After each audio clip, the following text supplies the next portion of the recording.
Solapur central के अंदर 1 लाख मुसलमान हैं, तो गोशा महल में भी 1 लाख मुसलमान हैं। और गोशा महल का विधानसभा का एमएलए कौन है? सबसे बड़ा हिंदुस्तान का फिरका परस्त है राजा सिंह। बार बार गोशा महल से एमएलए बनता, लेकिन एमआईएम के सदर असदुद्दीन ओवैसी और अकबरुद्दीन ओवैसी उसके खिलाफ इलेक्शन में लड़ना दूर की बात है, उसके खिलाफ कैंडिडेट तक नहीं डालते। आपके शोलापुर में ठहर कर भड़काऊ भाषण देके जाता है, वो कहां से जीत के आता? उसके हल्के का खासदार का नाम असदुद्दीन ओवैसी है, उसको रोकने का काम नहीं करते। लेकिन ये भाई जो हिंदू मुसलमानों को 30 साल से खिदमत करते आ रहा, उसके खिलाफ लाकर यहां पर एक कैंडिडेट खड़ा करते हैं। ये जज्बाती बातें कुछ लम्हे के लिए अच्छी लगती है, जज्बाती तकरीरें हम भी बहुत कर सकते हैं। मैं भी हैदराबाद से आया, मैं भी वही खाना खाता हूं, मैं भी उसी लहजे में बोल सकता हूं, लेकिन उसके नुकसान है, उसका कोई फायदा नहीं है। मेरे वो जज्बात ये लफ्जों से हिंदू और मुसलमानों में नफरतें फैलाए, तो बताओ क्या मेरा फर्ज क्या बनता है?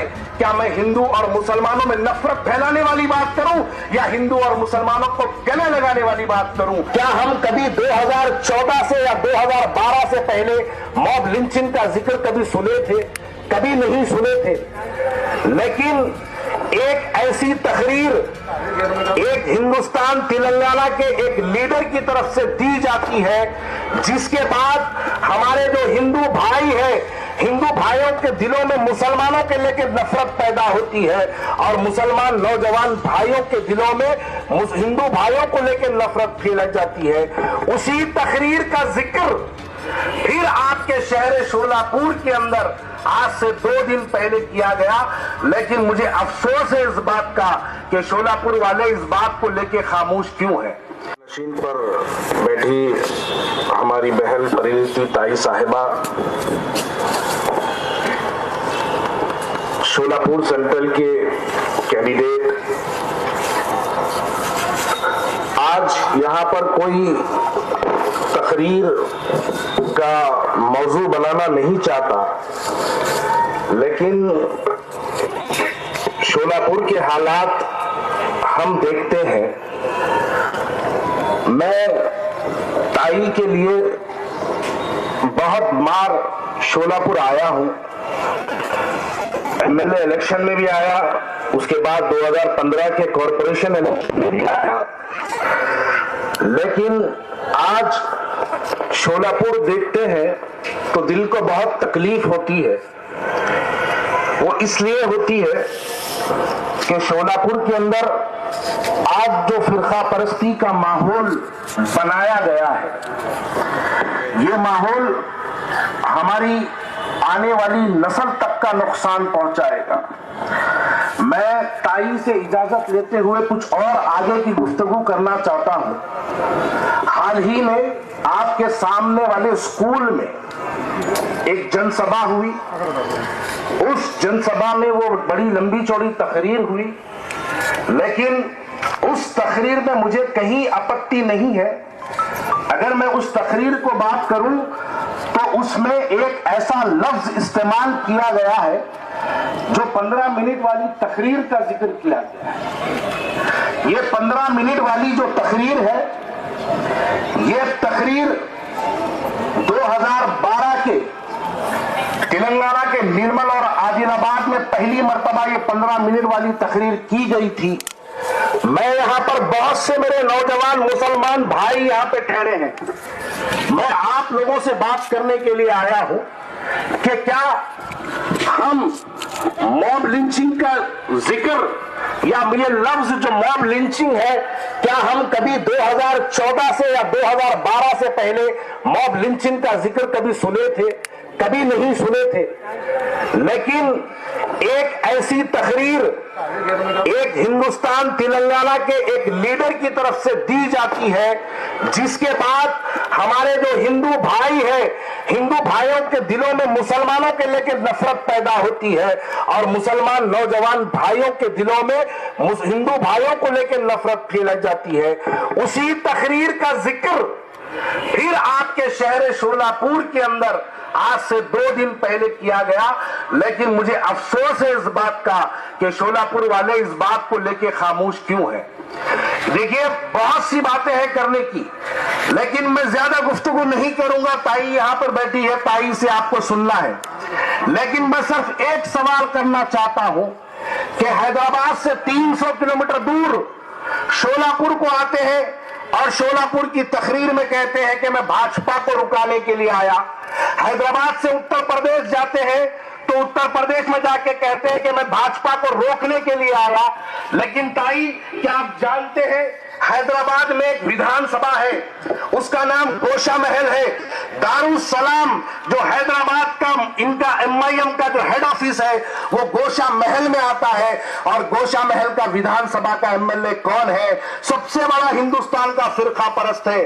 ताई, मेरे भाई, मेरे नौजवान भाइयों, मेरी इज्जतदार बहनों, आप जान के हैरत करेंगे, ये जहां से दारुसलाम है वहां पर भाजपा के खिलाफ अपना कैंडिडेट नहीं डालते, लेकिन लाके यहां पर चेतन नौटे जो हिंदू मुसलमान भाइयों को लेकर चलना चाहता है उसके खिलाफ में अपना कैंडिडेट डालते हैं। तो आज मैं इस बात को रखने के लिए हैदराबाद से आपके बीच में आया हूं। शोलापुर में 1 लाख, शोलापुर सेंट्रल के अंदर 1 लाख मुसलमान है, तो गोशा महल में भी 1 लाख मुसलमान है।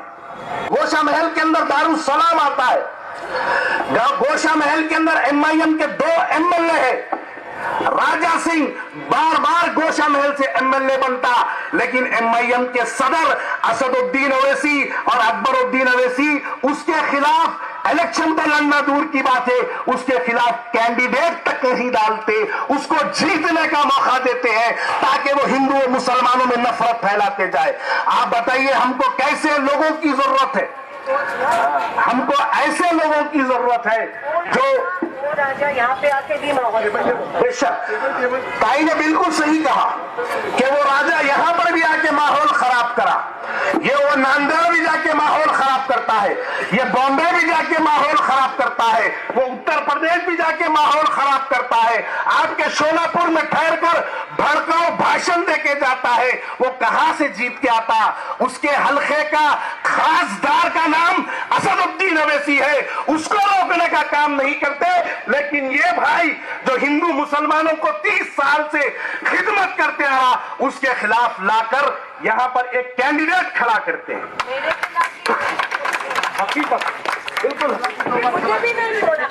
ताई को ही नहीं छोड़ा, ताई के खिलाफ भी 2 मरतबा कैंडिडेट डाला। अब आप बताइए, यहां पर क्या MIM शोलापुर इलेक्शन जीत सकती है? ताई और आप तमाम लोग जानते हैं ये उनका चौथा इलेक्शन है, ये नहीं जीतेंगे, ये बिल्कुल नहीं जीतेंगे। मुसलमानों, मैं वाज़ेह तौर पर तुमको कहूं, ये जीतेंगे नहीं, अपना वोट जाया मत करो। लेकिन ये इतना जरूर करेंगे कि ये लोग इलेक्शन के अंदर हराने का काम करेंगे। बिजनौर में समाजवादी पार्टी ने एक कैंडिडेट को टिकट दिया जिसका नाम नीरज चौधरी है। ये नीरज चौधरी, आप मेरे इस अल्फाज को नोट करिएगा, नीरज चौधरी 94,990 वोट्स लेता है। कितने? 94,990 वोट्स समाजवादी का कैंडिडेट टिकट लेता है। और उसी कॉन्स्टिट्यूंसी में भारतीय जनता पार्टी का भी एक कैंडिडेट है, उसका नाम सूची जो कैंडिडेट है वो 96,310 वोट्स लेता है। तो यहां पर कितने वोटों से समाजवादी का हारा और भाजपा का जीता? बोलिए कितने वोटों से? 2000। अब वहां पर उसी कॉन्स्टिट्यूंसी में MIM का भी एक कैंडिडेट है, उसका नाम मुनीर अहमद। आप जान के हैरत करेंगे, ताई मुनीर अहमद 2228 वोट लेता है। 2228 वोट, सिर्फ 2000 वोट काटने के लिए ये हैदराबाद से 3000 किलोमीटर दूर जाके भाजपा को जिता के आए। अब इस आंकड़े को समझकर आप शोलापुर के आने वाले 20 तारीख के विधानसभा के इलेक्शन को समझिए। ये लोग जीत नहीं पाएंगे, लेकिन ये मुसलमानों के अंदर जज्बाती बातें कर कर, ये लोग ये जज्बाती तकरीरें कर कर, ये हिंदू मुसलमानों के अंदर नफरतें फैलाकर, हाँ मैं मानता हूं कि कुछ गलतियां हुई होंगी हमसे, लेकिन इसका यह मतलब नहीं कि अगर मेरी आंख दुखती है तो क्या मैं अपनी आंख को फोड़ लूं या मैं अपनी आंख को दुरुस्त करूं। अब उसी आंकड़े को समझते हुए ये आने वाले शोलापुर के विधानसभा में भी ये वही काम करना चाहते हैं।